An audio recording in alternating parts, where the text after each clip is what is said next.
I have been patient. But this ends now. I can't believe it. You're absolutely right. It's so amazing to hear your voice. I saw you talking to him. You don't have the right to question me.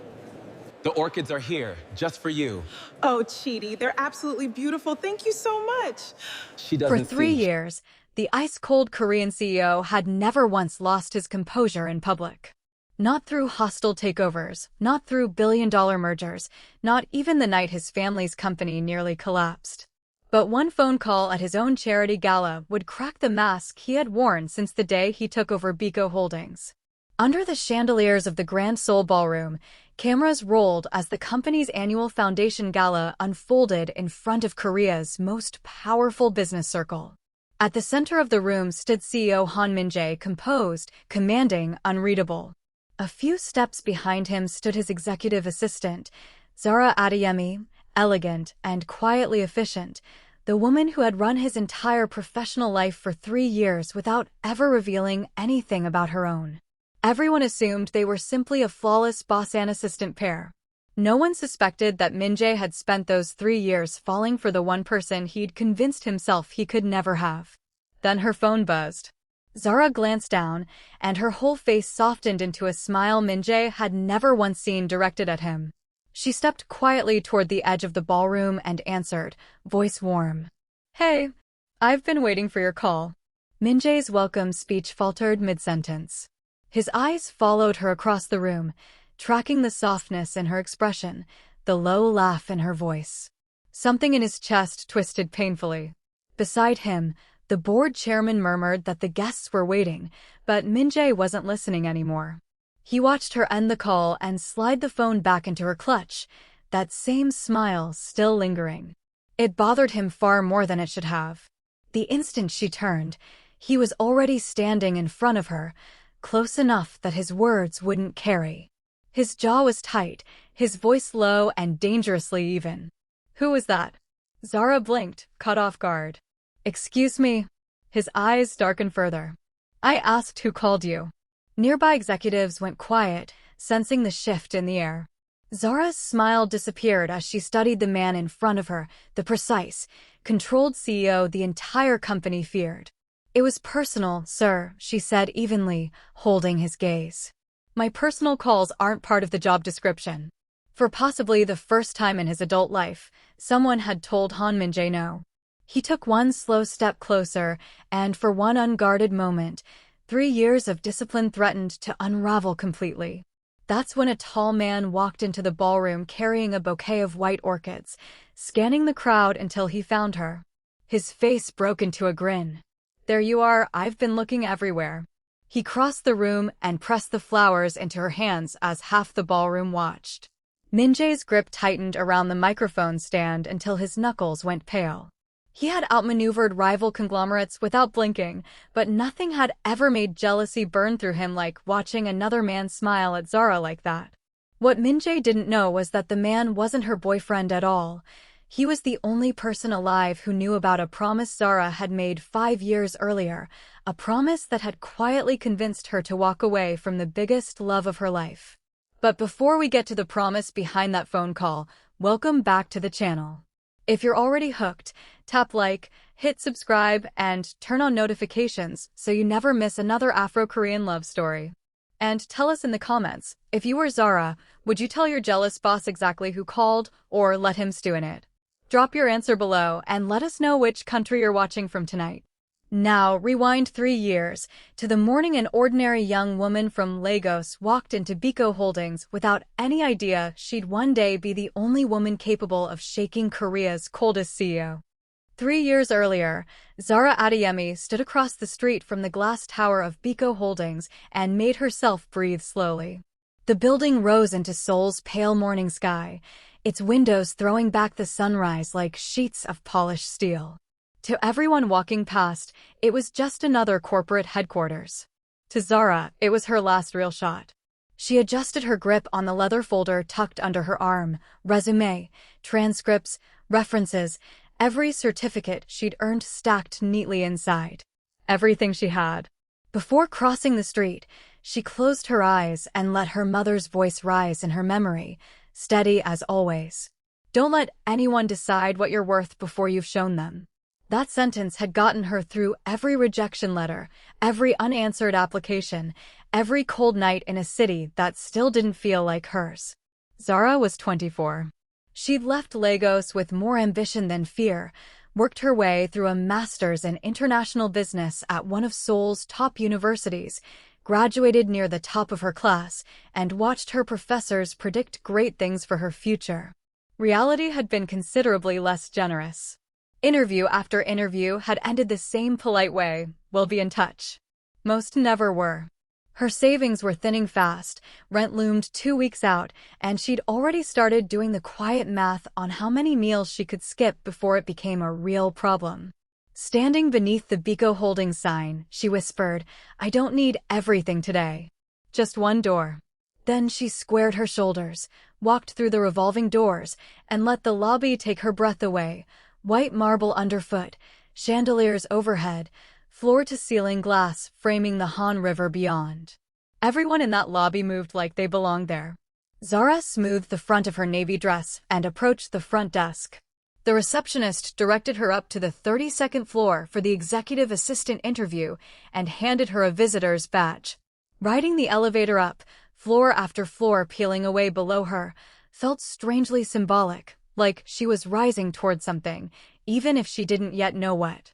The executive waiting lounge was already full, nearly 20 other applicants in sharp designer suits, trading stories about the CEOs and multinationals they'd previously worked for.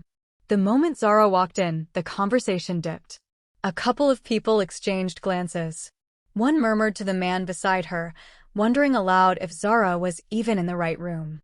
Someone else joked quietly about housekeeping. A ripple of laughter followed. Zara heard every word and let none of it land. She simply smiled, found a seat near the window, and opened her notebook, pages of handwritten research on Baekho's subsidiaries, its expansion strategy, its recent acquisitions. If she couldn't control what people assumed about her, she could control how prepared she was. Eventually, the HR director appeared to announce interviews would run one at a time. The tension in the room sharpened instantly.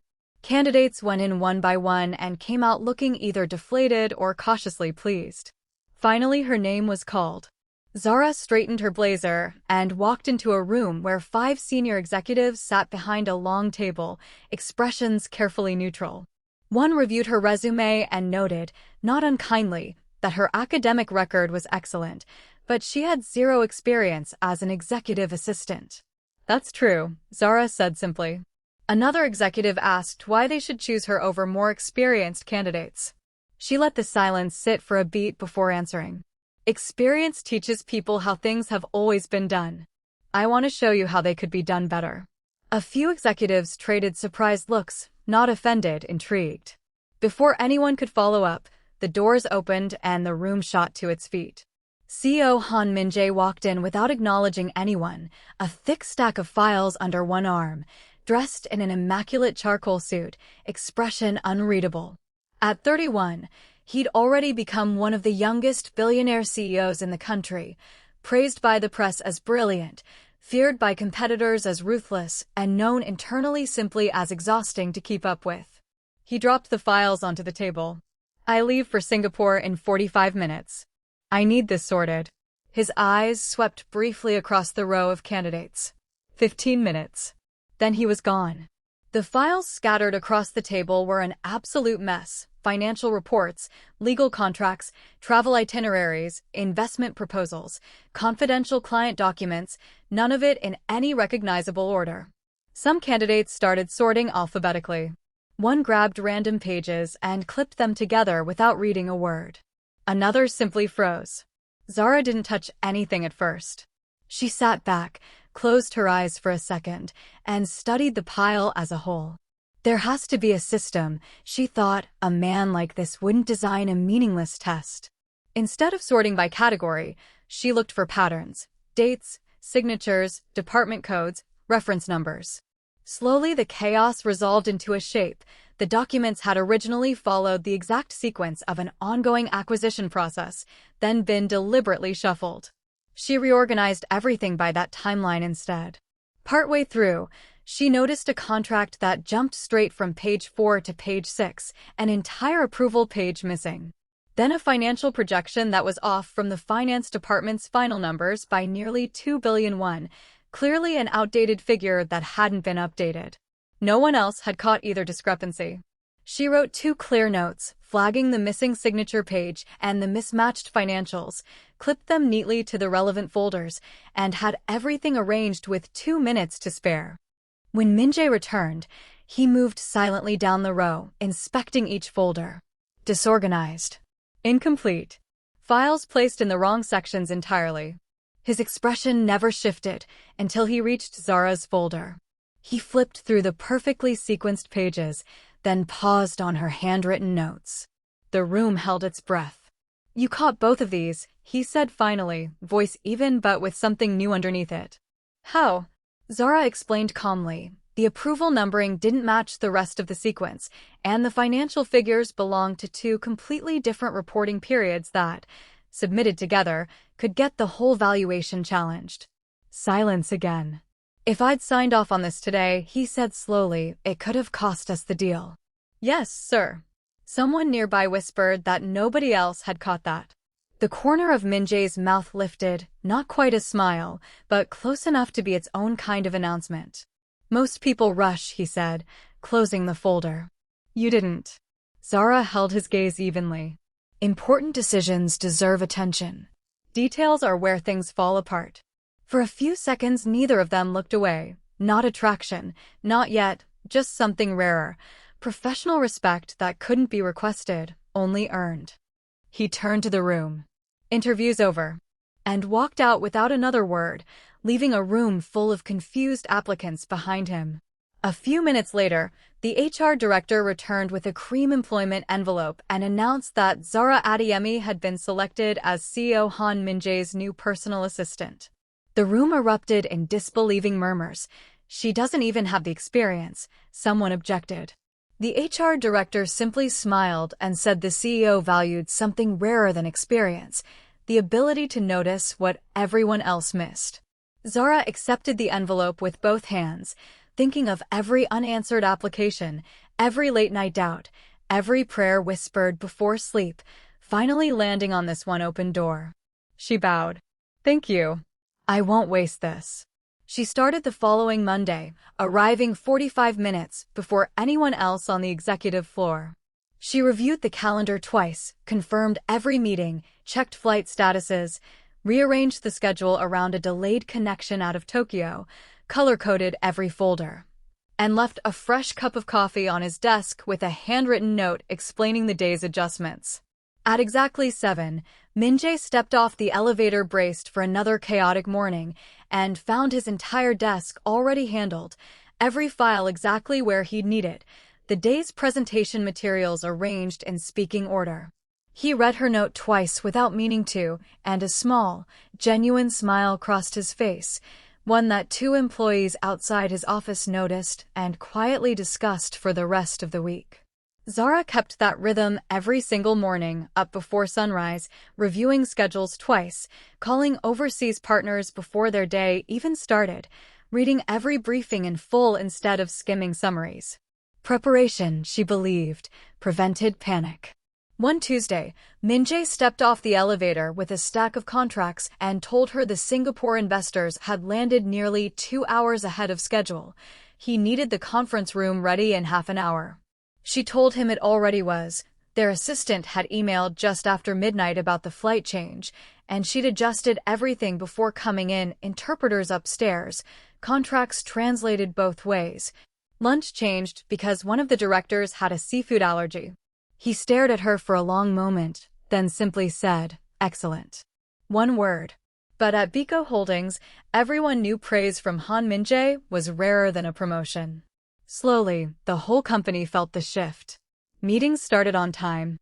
International clients complimented the newfound polish of every interaction. Departments that used to take weeks to sync now moved in days. Even his longtime driver noted that in 8 years he'd never once seen the chairman leave before midnight. Now he was sometimes home by 10. A full year in, Baekho recorded its most successful year yet.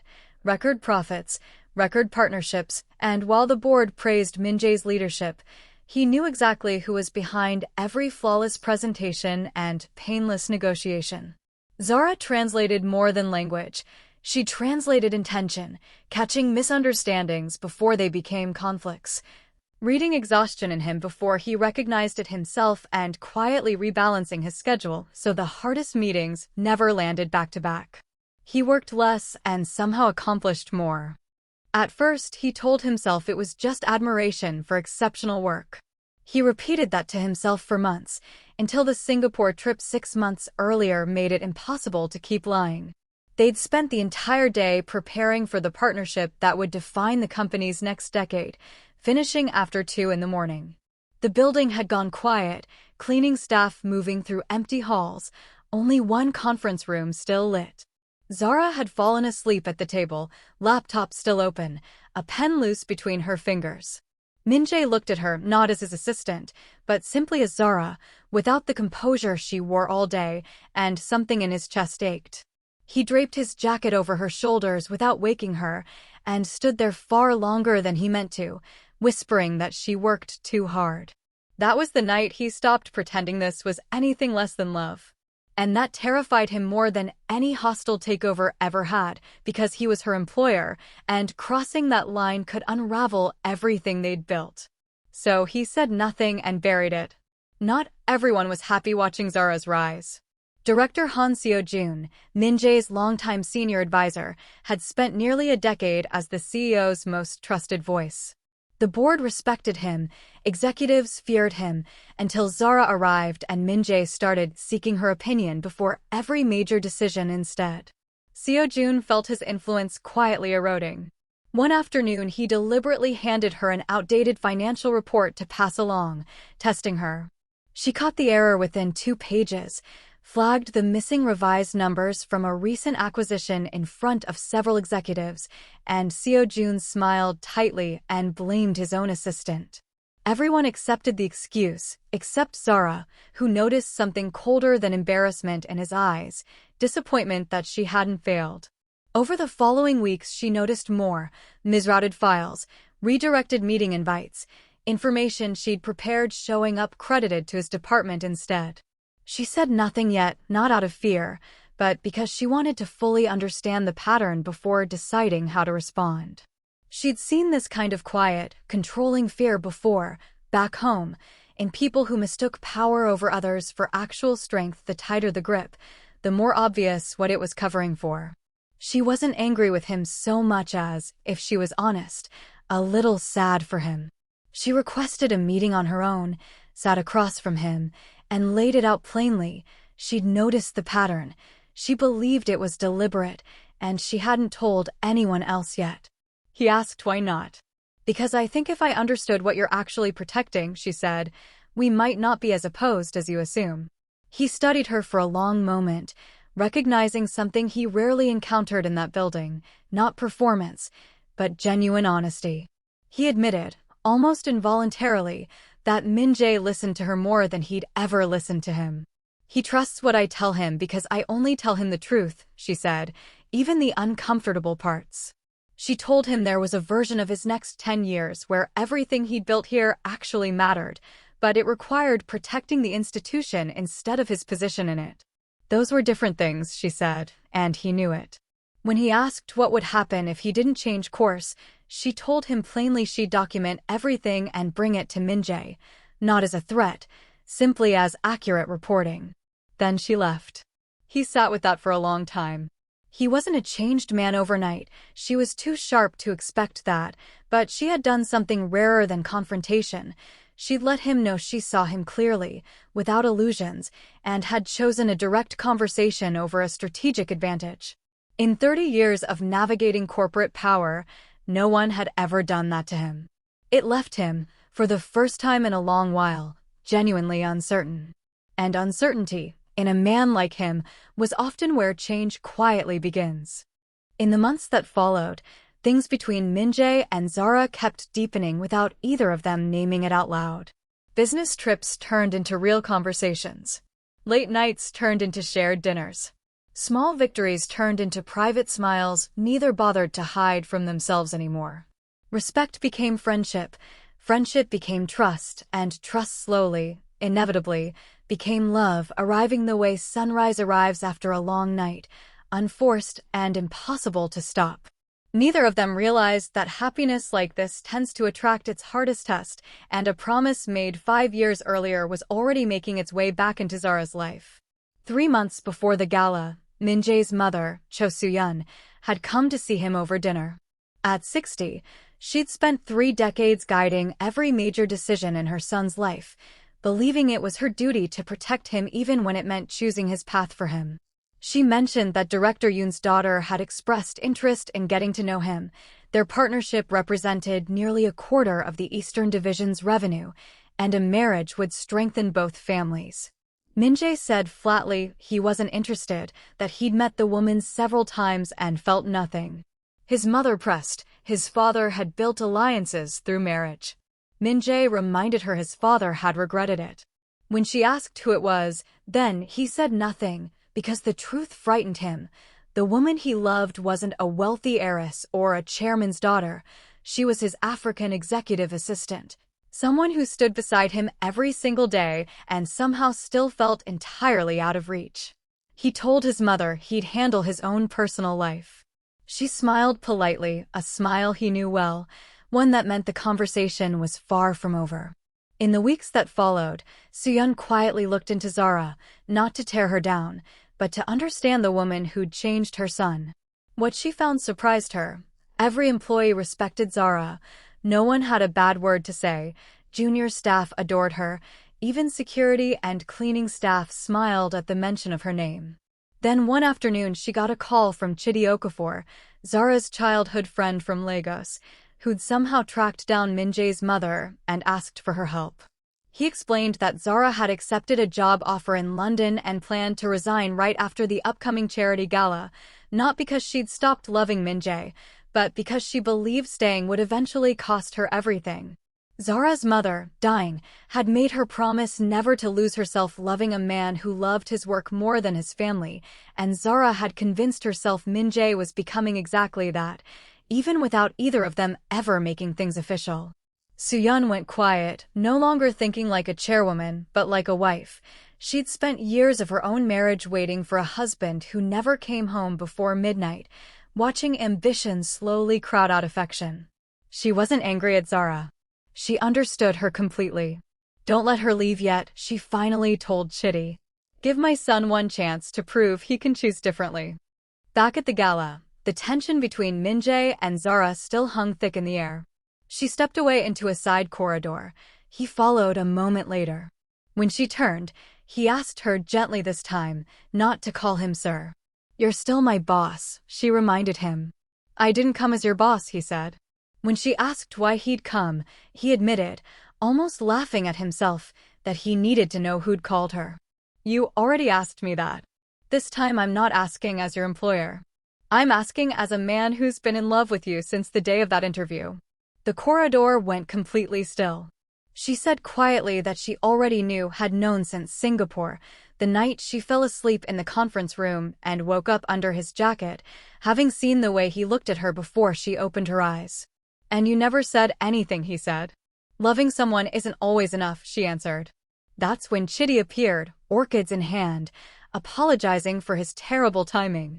Zara laughed and introduced him properly, her best friend, the man who'd called that night, never her boyfriend.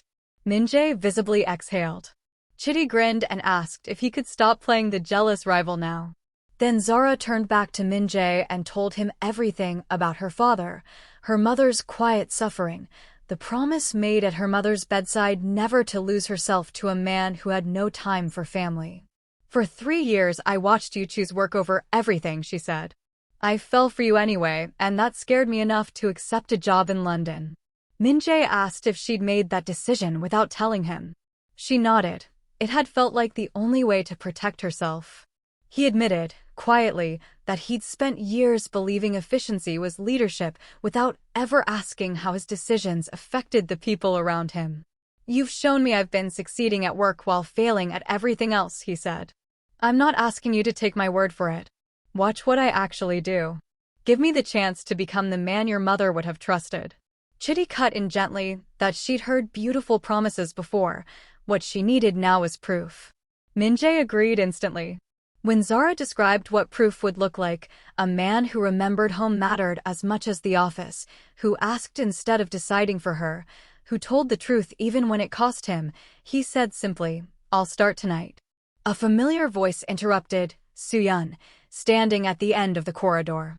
She walked straight to Zara and, for the first time in her life, bowed her head to someone outside her own family, a genuine apology for judging her before knowing her. "You didn't distract my son," she told her gently. "You reminded him how to actually live." Then she turned to Min-jae. "You've spent your whole life trying to become a great CEO. It's time to become a great man." Mother and son embraced, wordless, while Chitty cleared his throat and reminded everyone that he'd flown all the way from Lagos and the food inside was getting cold. Everyone laughed, even Seo-jun. Half an hour later, the four of them sat in a quiet family restaurant across the street, no reporters, no board members, no billion-won conversations, just warm food and easy laughter. Partway through dinner, Min-jae checked his watch, 11:42 p.m., and smiled, admitting he'd never left a company event this early in his life. When Zara asked how it felt, he looked around the table at his mother, at Chitty, at her, and said honestly, like, "I finally chose what actually matters." Then he stood, reached into his jacket, and Zara's eyes widened. He told her that after 3 years negotiating deals worth more money than he could count, tonight's decision had nothing to do with business at all. He opened a small velvet box holding a simple, elegant ring, one he'd been carrying since Singapore, waiting for the courage to ask. His mother pressed a hand to her mouth. Chitty stared, speechless for possibly the first time ever. Kneeling beside her chair, no longer the untouchable CEO of Baekho Holdings, but simply a man hopelessly in love, Min-jae told her he couldn't promise an easy life, but he could promise she'd never again have to wonder if she mattered more than his work, that he'd choose her over and over for the rest of his life. Then, voice steady but unmistakably nervous, he asked her to marry him. Tears filled Zara's eyes before she could speak. The restaurant went completely silent. She looked at the ring, then at him, then at his mother, who nodded through her own tears. Chitty broke the silence by threatening to say yes himself if she kept the poor man waiting, and the whole restaurant burst into laughter. Zara stood, looked into Min-jae's eyes, and said yes, she'd marry him. The room erupted in applause as he slid the ring onto her trembling hand and pulled her into his arms, smiling without restraint for what felt like the first time in years. Seo-jun wiped away another tear, murmuring that her son had finally found his way home. Chitty raised his glass to love, family, and finally getting the stubborn CEO out of the office before midnight. A month later, director Seo-jun requested a private meeting with Min-jae. He'd spent that month carrying the particular discomfort of a man who'd been seen clearly for the first time in years and hadn't yet decided what to do about it. He hadn't moved against Zara again, he'd simply watched, and in watching, started seeing the company differently, not a structure to manage for personal leverage, but something alive, built from thousands of people whose lives connected in ways the decisions upstairs rarely accounted for. He wasn't a different man after 1 month, but he'd started asking himself a question he hadn't asked in over a decade. What am I actually building here? He placed a full report on Min-jae's desk, a complete account of every decision he'd steered for personal advantage rather than the company's benefit. When Min-jae asked why, he said someone had recently reminded him that power built on control disappears the moment the control does, while a legacy built on real contribution actually lasts. "I'm 61, he said. I'd like to spend whatever time I have left building something that does." Min-jae told him it would require a formal review. Seo-jun said he knew, and that he wasn't doing this expecting a favorable outcome, just because it was the truth, and apparently truth was something this company valued now. On his way out, He paused at the door and, without turning around, told Min-jae that Zara was good for the company and good for him. "Don't let her go," he said. Then he left. 3 months later, Baekho Holdings posted the most successful financial year in its history. Morale climbed. Work-life balance became a genuine company value instead of a slogan. Seo-jun became one of the loudest champions of the new culture. Soo-yeon stepped back from managing her son's personal life entirely and became Zara's biggest supporter instead. Chidi flew home to Lagos with more than enough material to tease Zara for the rest of her life. And every evening, long before midnight, Min-jae left the office, not because anyone made him, but because someone was waiting for him at home. Sometimes the greatest success isn't the billion-won company, it's building a life worth actually coming home to. And Min-jae finally understood that love was never the thing standing in the way of success. It was the reason success meant anything at all.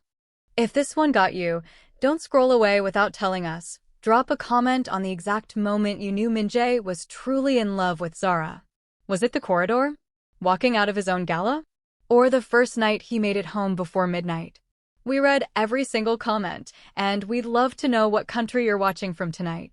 Our Afro-Korean romance family keeps growing because of viewers like you, so if this story moved you, hit like, subscribe, and turn on that notification bell so you never miss the next one.